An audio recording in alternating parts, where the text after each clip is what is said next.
Hi! Good morning! This is Cynthia. Nga palang Sabana. Ngayon guys, magluluto po tayo ng stir-fry beef at saka fried egg.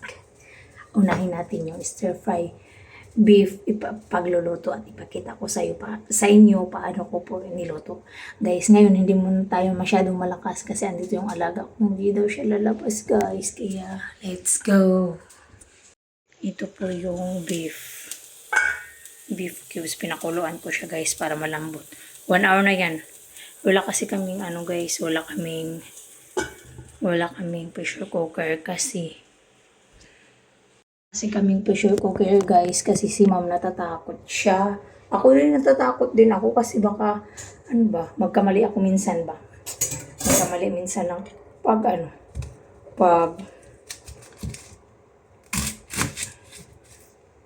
pag open na baka maprakatak yung mukha natin. Ibis prakatak na siya, maprakatak pa.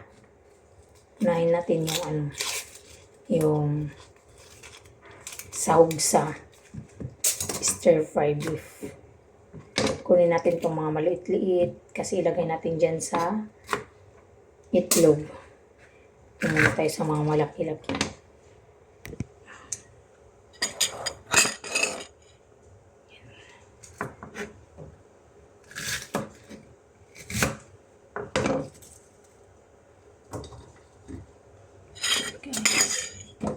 Hirap pala. Ang hirap.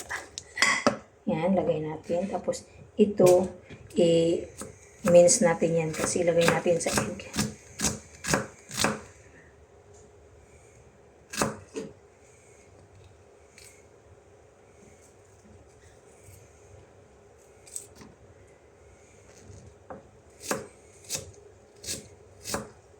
Ang hina ngayon mag-upload guys. Iwan ko bakit. Nakaisa pa ako simula kaninang umaga. Pero kahapon, nakakomplete po ako. Tapos ito guys, yung sa stir fry beef din.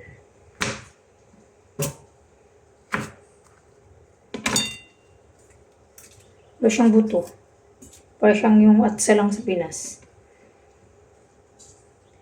Pasensyahan niyo na po yung Tagalog ko guys, kasi Bisaya man ako. Hindi talaga Bisaya, Kamayuman. Tapos ito guys, lagyan natin ng mais. Baby na mais.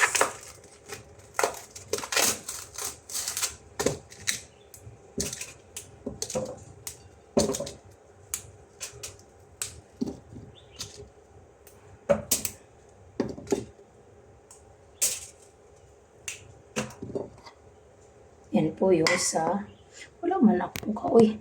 Yan po yung sa yung sa.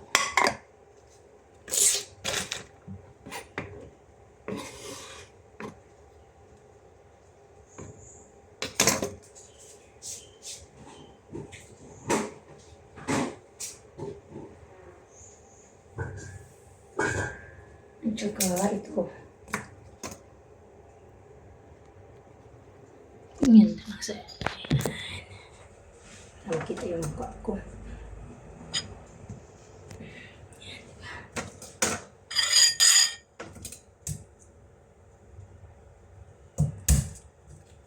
Video tayo guys kasi pang may reels ba.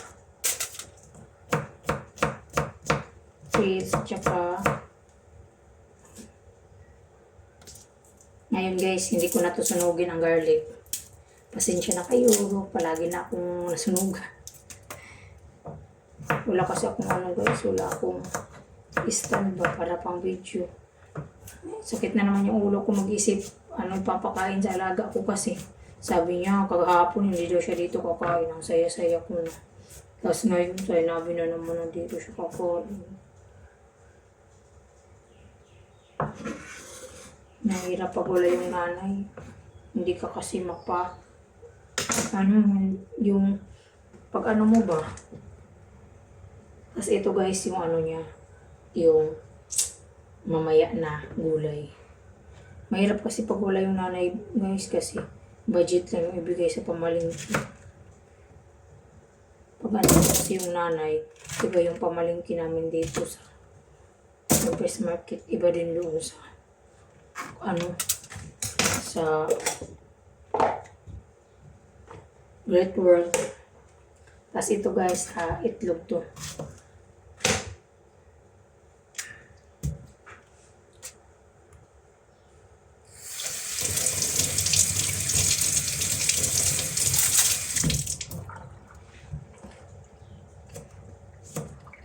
Pag andito kasi yung nanay, pag sa Bernice, mag-market ako dito sa Empress Market. Tapos pagkalinggo, kapag Sabado, punta din kami sa Great World. Doon kami bibili ng mga karning baka, klase-klase. Mamaya, hindi ko alam kung lutuin ko mamaya sa laga. Sakit na kakaisip. Guys, ito siya. Tapos kuha tayo ng sibuyas duck.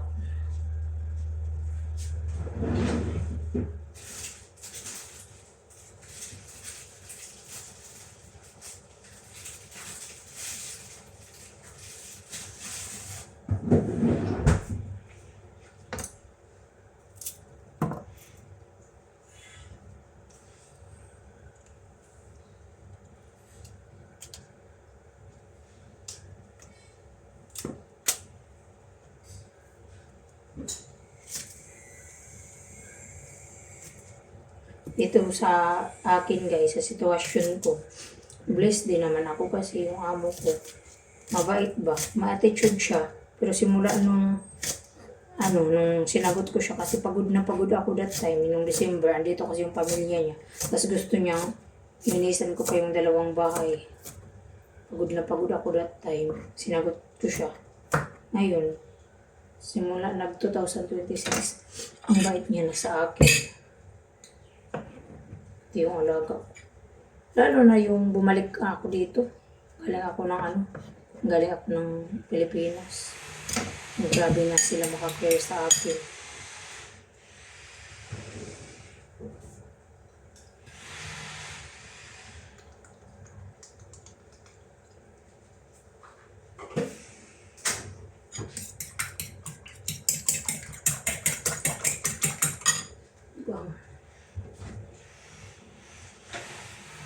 Ano ko pa na isa. Para 2 kami kakain.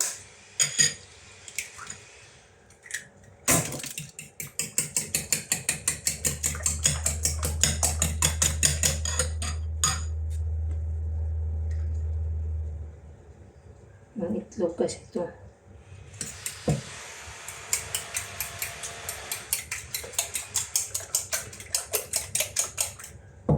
Wala na tayong ano. Yan na siya guys, yung itlog yan. Tapos ito, sahog yan ng, mamaya, stir fry beef. Tapos ito yung gulay niya. Tapos ito yung itlog. Ayos ko. Content pa more. Okay, yawa.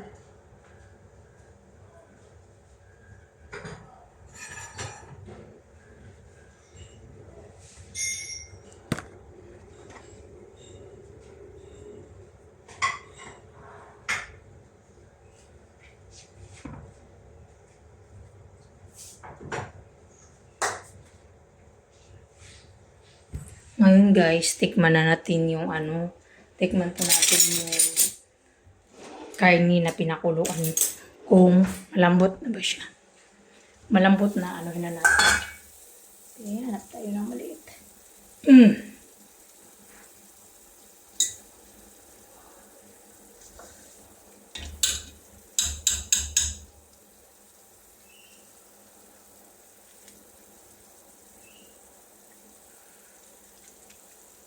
A little bit hard.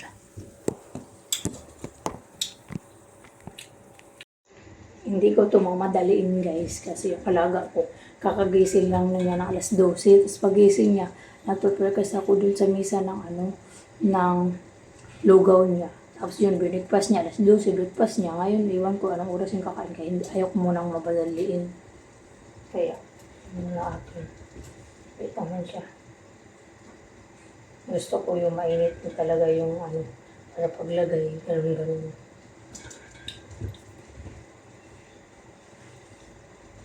Sunogin na ang mga larawan, hanggang dito na lang.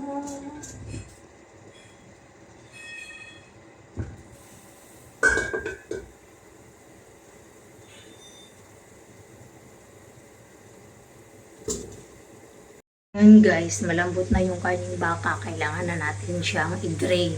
Kasi kunin natin yung sabaw-sabaw kasi yung laman, yung unod lang ba? Yung karning baka lang, beef lang yung ano natin kailangan.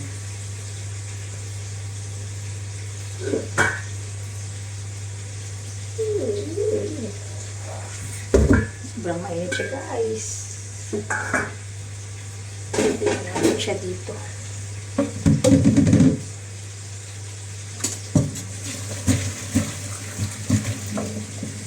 Mainit. Alam nyo ba guys, pag nagpapakulo ako ng kaning baka, nilagyan ko yan ng tinidor.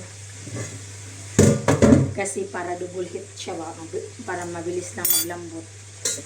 Kaya nilalagyan ko yan siya ng ganito.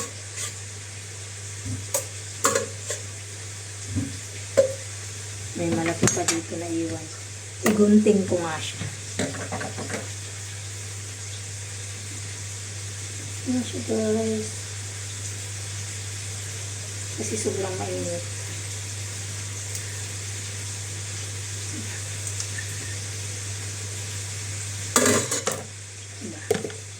So, palamigin muna natin siya guys at saka i-fry mamaya.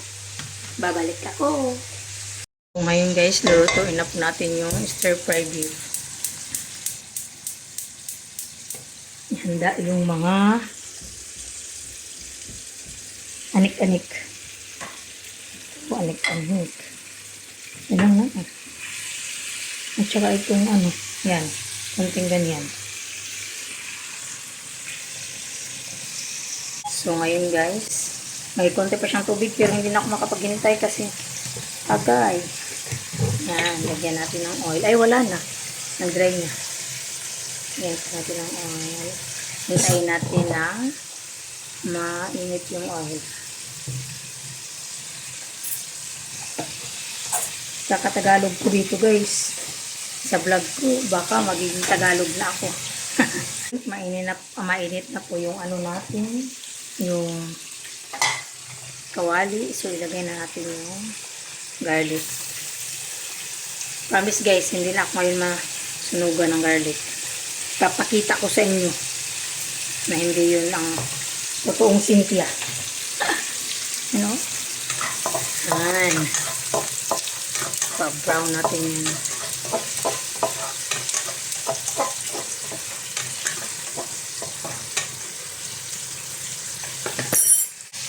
Okay, kunti na siya. May brown na siya guys. Tama na yan. Lagyan na natin yung beef na malambot.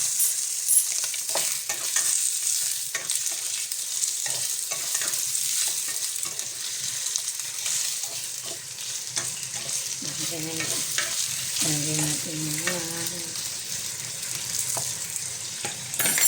Guys, lagyan natin ng konting tubig.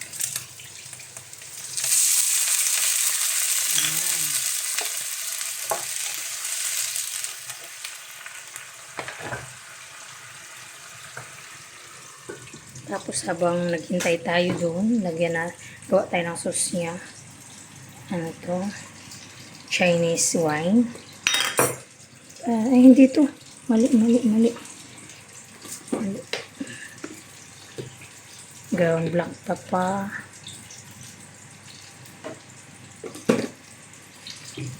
Tapos, dark sauce para magkulay siya.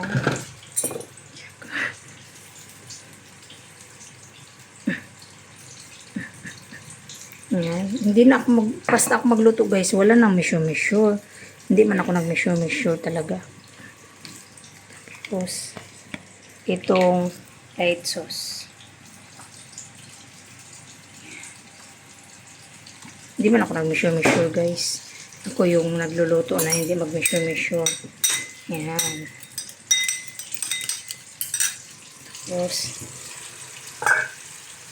Tapos, Luluin natin yun guys at ilagay ang mga sahog, mga anitangin.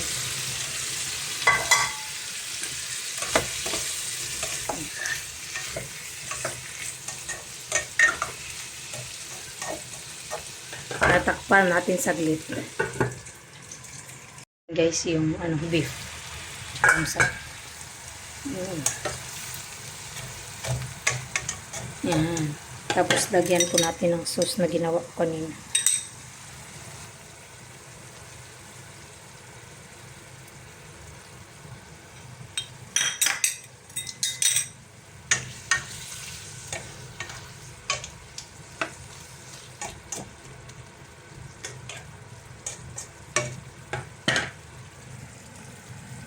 Guys, luto na po yung beef natin. So, ilagay natin siya sa plato. Wow!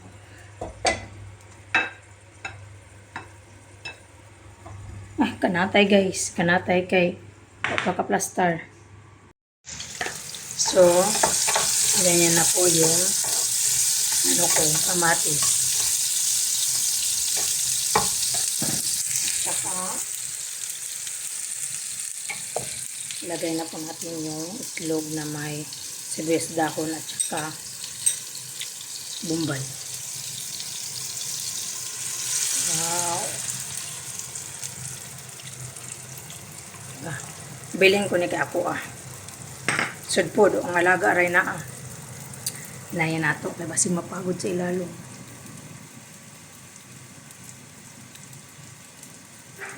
Guys, i-check na natin yung ilalim ng itlog para i-flip natin. Flap, eh. Wow, perfect. Wow.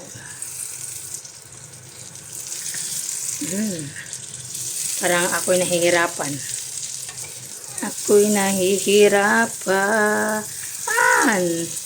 Wala na. Bungkag na guys. Sige na, ako ang alaga naman po mukha na niyo. Actually, pwede good na siya guys. O kayo, huwag man na pila akong alaga. Tapos nagluban na ito. Yan. Tapos na. Tapos na po yung lunch niya. Naluto ko na. Tawagin ko na yung alaga. Kai! Lunch! Bye-bye! Success! Hi everyone! Please subscribe my YouTube channel, Palangga Stab. This is Cynthia, Palangga Sabana. Please subscribe, comment, like, and share. Thank you so much! And thank you for watching guys!